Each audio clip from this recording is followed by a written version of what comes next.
গল্প শুরু করার আগে আপনাদের সকলের কাছে আমাদের এই চ্যানেল ক্লাসিক বেঙ্গলি অডিও স্টোরিজকে সাবস্ক্রাইব করার বিনীত অনুরোধ রইল। আপনাদের সকলের ভালোবাসা আমাদের একান্ত কাম্য। ক্লাসিক বেঙ্গলি অডিও স্টোরিজ, এবার একটু গল্প হোক।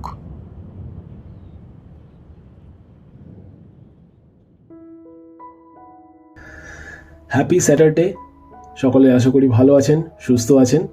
আমি ইন্দ্রনীল, আর ক্লাসিক বেঙ্গলি অডিও স্টোরিজের আজকে আরও একটা নতুন এপিসোড। আজকে যে গল্পটা আপনাদেরকে পড়ে শোনাবো সেটা শ্রী সত্যজিৎ রায়ের লেখা একটা ছোট্ট গল্প, সহযাত্রী।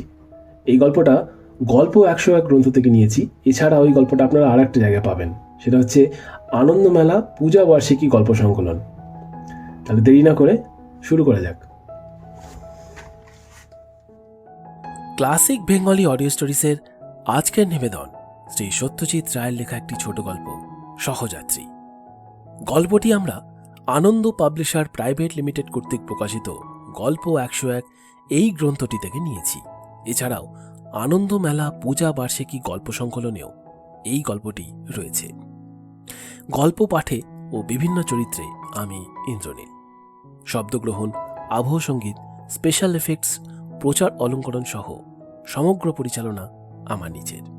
শুরু হচ্ছে ক্লাসিক বেঙ্গলি অডিও স্টোরিজের আজকের গল্প, শ্রী সত্যজিৎ রায়ের লেখা সহযাত্রী।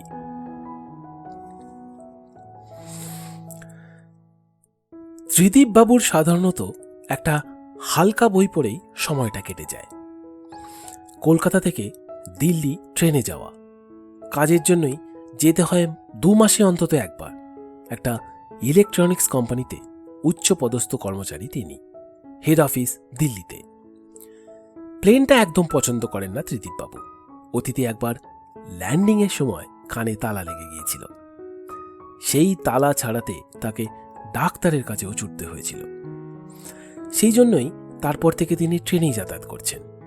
কলকাতায় তার বাড়িতে খালি তার স্ত্রী আছেন।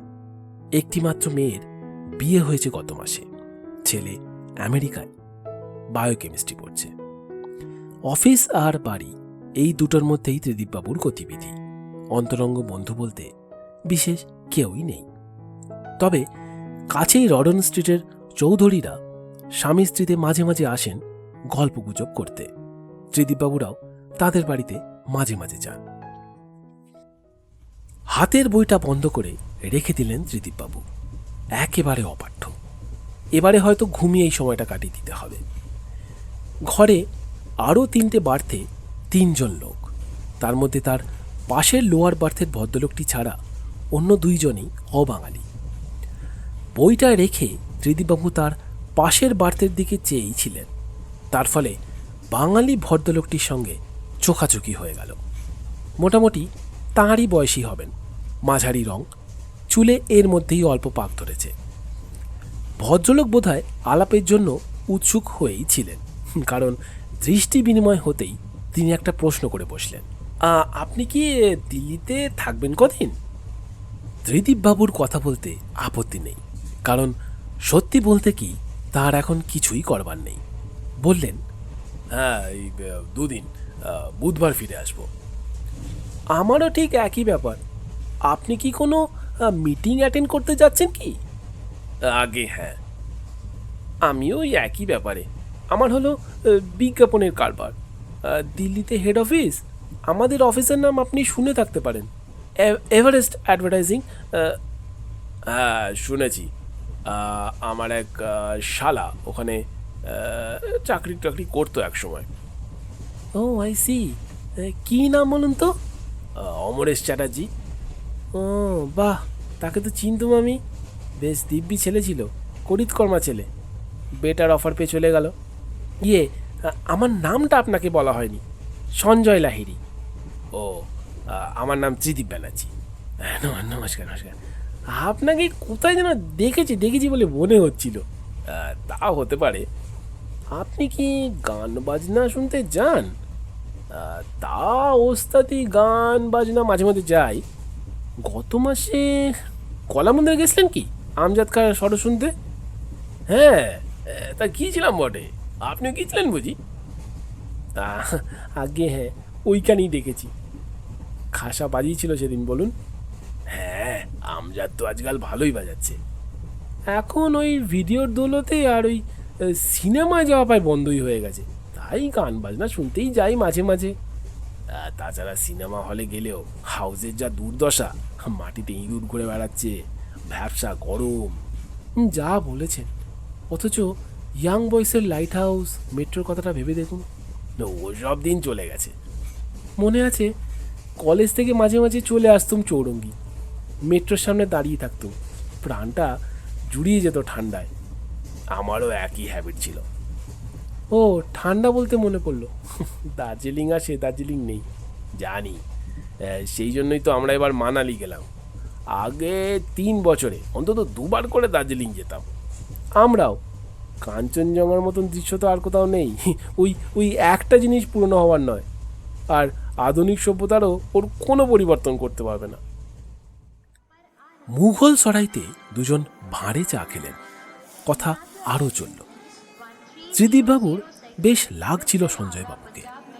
তাছাড়াও কিছু কিছু মিলও বেরিয়ে যাচ্ছিল দুজনের মধ্যে, তাতে আলাপটা জমতে সুবিধে হচ্ছিল। সন্ধ্যের দিকে সঞ্জয়বাবু বললেন, একটা আসল প্রশ্নই করা হয়নি, আপনি থাকেন কোথায়? লি রোড। কত নম্বর লি রোড? 3 নম্বরে আমার এক পাঞ্জাবি বন্ধু থাকে। আমার বাড়ির নম্বর 7/1। দাঁড়ান, আমি ডায়েরিতে নোট করে নিচ্ছি। কলকাতায় গিয়েও আলাপটা চালু রাখবার ইচ্ছে হতেই পারে। তা তো বটেই। দিল্লিতে এসে অবশ্য দুজন যে যার পথে চলে গেলেন। দুজনেই হোটেলে থাকবেন, তবে হোটেলের দুস্তর ব্যবধান। সঞ্জয়বাবু একটা ট্যাক্সিতে চাপবার আগে হাত নেড়ে বললেন, আশা করি কলকাতায় গিয়ে দেখা হবে। দিল্লির মিটিং সেরে কলকাতায় ফিরে এসে ত্রিদীপবাবু তার কাজের বাঁধা চকের মধ্যে পড়ে গেলেন। স্ত্রী শিপ্রাকে একবার সঞ্জয়বাবুর কথা উল্লেখ করে বলেছিলেন, এইসব আলাপগুলো বাড়ি মজার, ওই একটা দিনের জন্যই ব্যাস, কিন্তু ওই একদিনেই কত কথা, কত আলোচনা, তারপরে যে যা নিজের জগতে চলে যাও, দ্বিতীয়বার আর দেখা হয় না। ত্রিদীপবাবু কিন্তু কথাটা ঠিক বলেননি, কারণ কলকাতায় ফেরার 3 সপ্তাহের মধ্যেই সঞ্জয়বাবু এক রবিবারের সন্ধ্যায় এসে হাজির, হাতে এক বাক্স মিষ্টি। দেখলেন তো, আলাপটাকে গেজে দিতে দিলুম না। ভালো আছেন? আরে হ্যাঁ, আসুন বসুন। টিভিতে একটা ভালো প্রোগ্রাম হচ্ছিল, কিন্তু ত্রিদীপবাবুর তাতে আক্ষেপ নেই, কারণ সঞ্জয় লাহিড়ীর আশাটা তিনি পছন্দই করলেন। ত্রিদীপবাবু বৈঠকখানায় নিয়ে গিয়ে বসালেন সঞ্জয়বাবুকে। আজ থেকে তুমিতে চলে গেলে হতো না, বললেন সঞ্জয় লাহিড়ী। তাতে আমার কোনো আপত্তি নেই। Very good. বেশ বাড়ি তোমার। কদিন আছো এখানে? বছর 7 হলো। তুমি থাকো কোথায়? এখান থেকে খুব বেশি দূর নয়, মিডল চন্দ্র 25 নম্বর। I see. আসছে শনিবার যাচ্ছ কি? রবীন্দ্র সদনে? ত্রিদীপবাবু জিজ্ঞাসা করলেন। হ্যাঁ, ভীমসেন যোশীর গান আর চৌরাসিয়ার বাঁশি। ইচ্ছে তো আছেই যাওয়ার, উদ্যোক্তারা 2খানা টিকিটও পাঠিয়েছে। চলো, আর তারপর চলো ক্যালকাটা ক্লাবে যাওয়া যাক, আমরা 4 জনে। আমি তো মেম্বার নই, বললেন ত্রিদীপবাবু। আরে তাতে কি হয়েছে, তোমরা যাবে আমার গেস্ট হয়ে। তা বেশ, থ্যাংক ইউ ভেরি মাচ। তুমি এখনো মেম্বার হওনি কেন? এই বেলা হয়ে পারো, দেখবে অনেক পুরনো বন্ধুর সাথে হয়তো দেখা সাক্ষাৎ হয়ে যেতে পারে। তা তো হতেই পারে। আমার তো তাই হলো, 3 স্কুলের বন্ধু, 30 বছর পর দেখা। আমরা হচ্ছে 1960 ব্যাচ, মিত্র ইনস্টিটিউশন। সেই সব পুরনো দিনের পুরনো শিক্ষকদের কথা হচ্ছিল। আরও মিনিট 15 চোখে কলকাতার ট্রাফিক জ্যাম, লোডশেডিং ইত্যাদি নিয়ে কথাবার্তা বলার পর ত্রিদীপবাবু তার স্ত্রীর সাথে আলাপ করিয়ে দিলেন সঞ্জয়বাবুকে। তারপর সঞ্জয়বাবু চা খেয়ে উঠে পড়লেন। আমার আবার ডাক্তারের সঙ্গে একটা অ্যাপয়েন্টমেন্ট রয়েছে, তোমার বাড়ির পথে পড়লো, তাই একবার না এসে পারলাম না। এবার কিন্তু ভাই তোমার আসার পালা, 25 নম্বর মিডল চন্দ্র। না এলে আমি আর ছাড়ছি না। আরে নিশ্চয়ই যাব। আসি তাহলে। Good night, good night. ত্রিদীপবাবুর দরজাটা বন্ধ করে দিয়ে বসার ঘরে গিয়ে বসলেন। আশ্চর্য, এখনো তার ব্যাপারটা বিশ্বাসই হচ্ছে না। তিনিও যে ওই একই স্কুলের একই ক্লাসের ছাত্র ছিলেন। সঞ্জয় ওরফে ফটিক লাহিড়ী ছিল ক্লাসের 1 নম্বর বিচ্ছু, আর ত্রিদীপ ব্যানার্জির পরম শত্রু।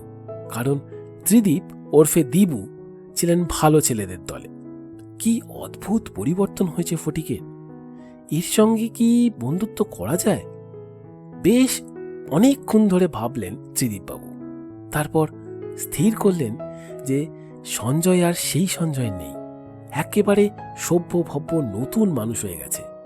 আর তাকে যখন ত্রিদীপবাবুর ভালোই লেগে গেছে, তখন বন্ধুত্বে আর কোনো আপত্তি নেই।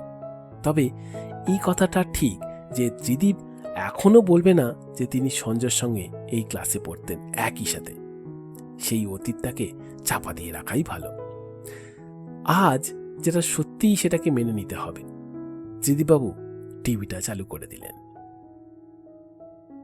ক্লাসিক বেঙ্গলি অডিও স্টোরিজে এতক্ষণ শুনছিলেন শ্রী সত্যজিৎ রায়ের লেখা একটি ছোট গল্প সহযাত্রী। গল্পটির এই অডিও রূপান্তর লেখকের প্রতি আমাদের অন্তরে শ্রদ্ধা জ্ঞাপন মাত্র। সেই সঙ্গে আনন্দ পাবলিশার প্রাইভেট লিমিটেডকে অসংখ্য ধন্যবাদ এই গল্প 101 গ্রন্থটি প্রকাশ করবার জন্য। গল্পের বিভিন্ন চরিত্রগুলির মধ্যে সঞ্জয় ও ত্রিদীপ বাবুর ভূমিকায় আমি ইন্দ্রনীল। আজকের এই এপিসোড এইখানেই শেষ হলো। আগামী সপ্তাহে আরও একটি গল্প নিয়ে আসবে ক্লাসিক বেঙ্গলি অডিও স্টোরিজ। এই ধরনের আরও অনেক গল্প শুনতে সাবস্ক্রাইব করুন আমাদের official YouTube channel youtube.com/classic bengali audio stories। ভালো থাকবেন সকলে। নমস্কার।